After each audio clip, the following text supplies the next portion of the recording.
آیا رمضان، آیا رمضان، آیا رمضان، آیا رمضان۔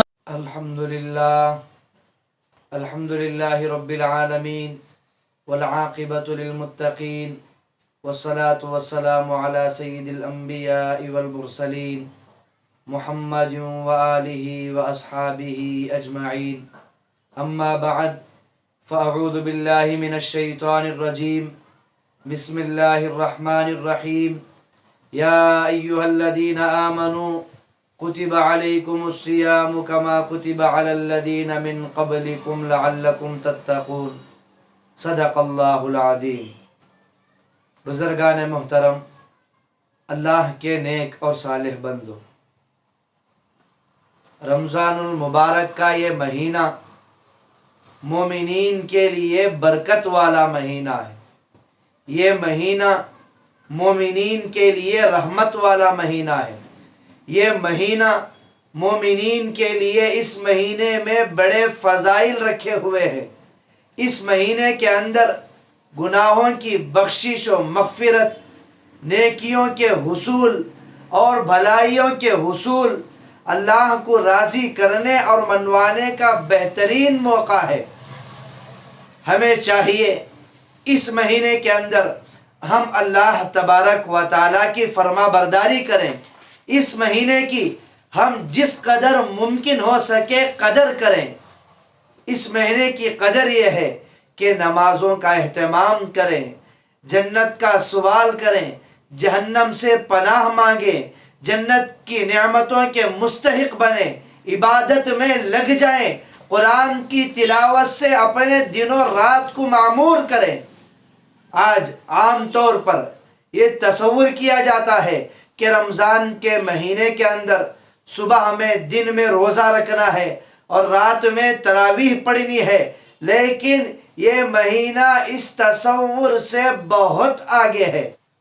رمضان المبارک کے مہینے میں دیکھیں کہ رمضان المبارک کے مہینے میں کون سی دنیاوی ایسی مصروفیت ہے جسے ہم چھوڑ سکتے ہیں، اسے چھوڑ کر ہم اللہ تبارک و تعالیٰ کی عبادت میں لگ جائیں، نماز پڑھیں، روزہ رکھیں، نماز اور روزے کے علاوہ نوافل کا اہتمام کریں۔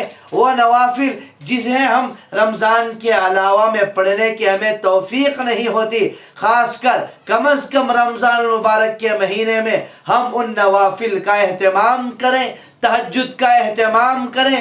تہجد کی نماز ایک ایسی نعمت ہے، تہجد ایک ایسی نعمت ہے، اس کی قدر، اس کی حلاوت، اس کی عظمت، اس کا وقار، اس کا مقام اور مرتبہ صرف انہی کو معلوم ہے جنہوں نے اس نعمت کی قدر کی۔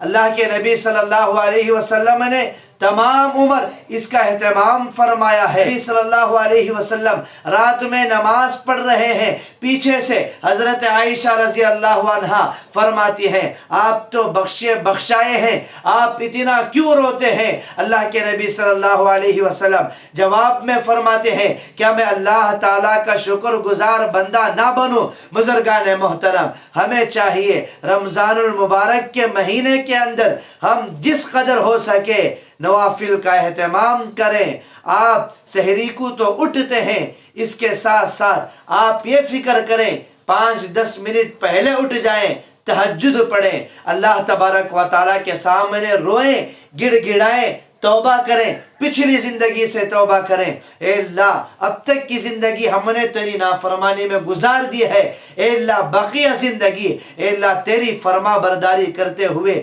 اپنی زندگی کو گزارنے کی تو ہمیں توفیق عطا فرما۔ بزرگان محترم، رمضان المبارک کے مہینے کے اندر ہر گناہ سے بچیں، چاہے چھوٹا سے چھوٹا گناہ کیوں نہ ہو، ہم اللہ تبارک و تعالیٰ کی نافرمانی نہ کریں، اللہ تعالیٰ کے احکام پر عمل کریں۔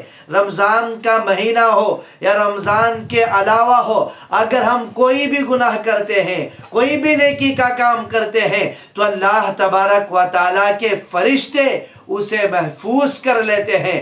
زمین کا وہ حصہ جس پر اگر کسی نے نیکی کا کام کیا ہے تو وہ بھی اسے محفوظ کر لیتا ہے، اگر کسی نے گناہ کا کام کیا ہے تو زمین کا وہ حصہ اسے محفوظ کر لیتا ہے۔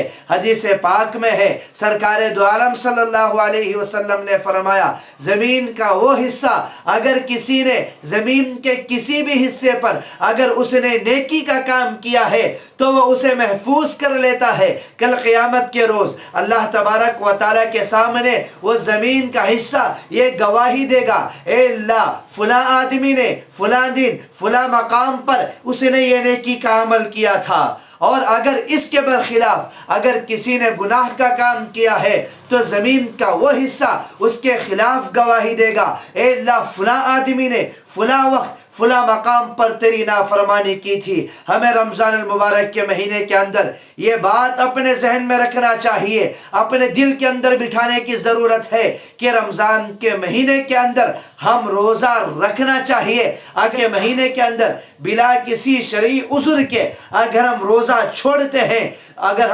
چھوڑتے ہیں تو ہمیں اللہ تبارک و تعالیٰ کے یہاں جواب دینا ہوگا۔